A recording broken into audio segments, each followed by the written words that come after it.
an incredibly exciting and rich opportunity that's going to launch in July.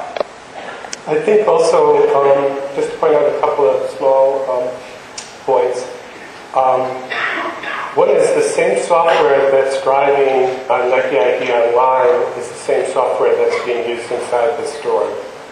And the other is that we worked with Adobe and Scene 7 so that when you're actually blowing something up, to be able to see it better, you're going to make a purchase with a texture, different surface, the introduction of technology now, performance technology. I think that the ability to do that is a big change for ID. And then I think having the shoe itself, or the product, be the interface, is something that was always staring us in the face, but is, because it's technically complex, was only able to be done very recently. So a real fun one, and encourage you to try it. Play around with ID. You don't have to buy a shoe, it's nice if you do, but just try the interface and see how it works and share designs.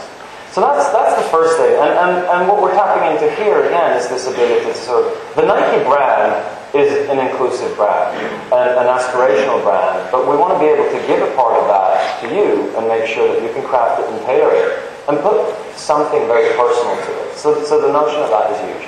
The second thing we're going to talk about in and around how we kind of bring dimension to Just Do It is in and around something we call the Ballers Network. I've been asked a lot since we've launched Nike Plus. People come, okay, so that's running. Now you've got that thing, you've got the chicken shoe. What are you going to do with the other categories? Well, when are you going to come out with something in the other categories?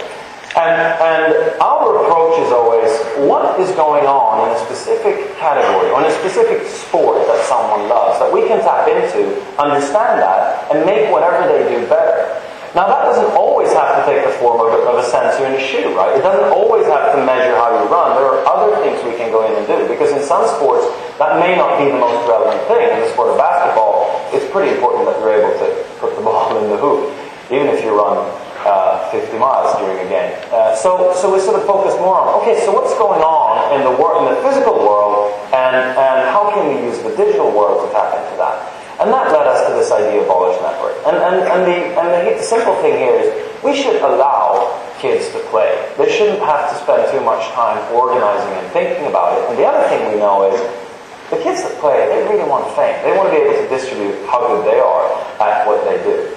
Our inspiration is always athletes. It always comes from the best in the game. And we always use that as a starting point, because they're great for product development, they're great inspiration for where the categories go. But at the end of the day, if this kid doesn't love the opportunity to play, and if we don't understand what their motivations are, which sometimes is different from the big athletes, we're going to miss out on an opportunity. So we took this insight and said, okay, so what's going on actually when you play a sport? What do you do a lot? One of the things you do a lot is pickup games. You just go out and you show up with your friends and you'll try to find someone to play. And then there are varying degrees of organization. So some people play every Tuesday at 3 o'clock, we're going to show up and we're going to play, and it's 5 of us or 10 of us. But it's a hassle. Because someone has to send out an email, are you coming, are you not coming? Someone has to send a text message, someone has to call. All these things go back and forth, who's coming, who's not. And when the game is over, the game is over. Now, here we looked at this and said, wow, what an opportunity. What a chance.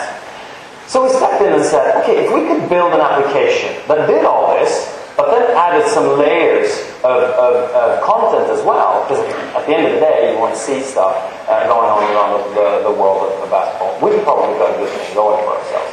The other thing we looked at was, okay, this is a social network. Which is the biggest social network we could tap into there? And starting off in the US and in France was Facebook.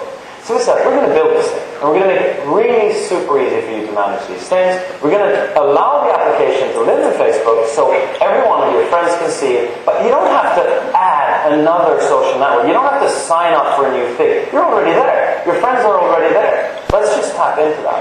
So that's what the Ballers Network does. Now if you go in, you dig into the application one step further, all of a sudden the whole game appears.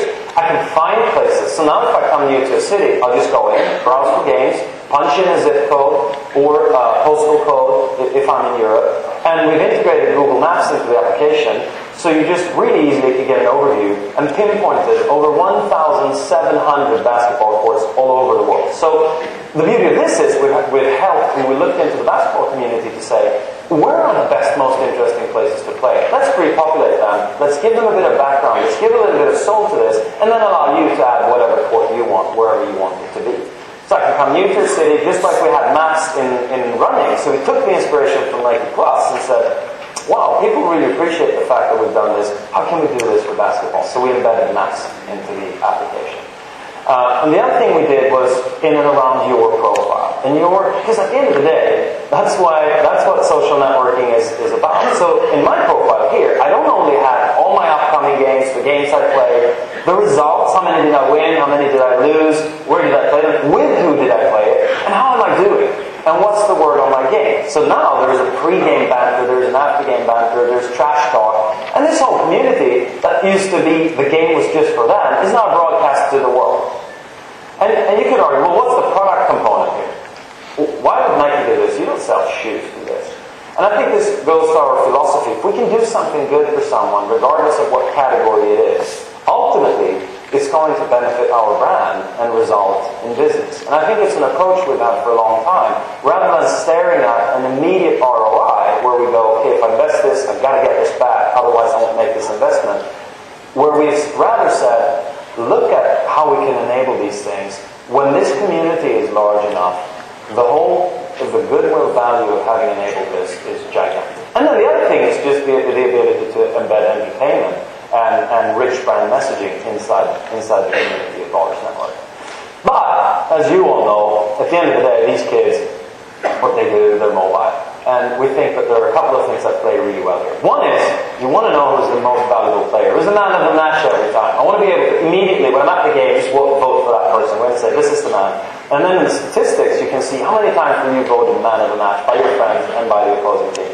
And the other thing is obviously embedded maps. And using the mobile application, you start by signing up, you get that, but when you're on the run, when you're in the game, you use mobile. And that's why we're tapping into that. And that's another thing. Mobile oftentimes gets seen as another communications vehicle, and we oftentimes get asked, hey, we could stream your ads over mobile. Well, I don't know that someone actually wants that if they're on their phone doing stuff that is useful to them. So instead, we look at how do we make it a useful tool and create utility that actually helps someone do what they already do. So that, in short, is the Ballers Network. The comment that I would make is what Stefan and I were talking about is how young kids shouldn't be in front of a computer eating chips, but should actually be out playing and getting the right application at the right time, at the right place, tied into GPS, Google Maps.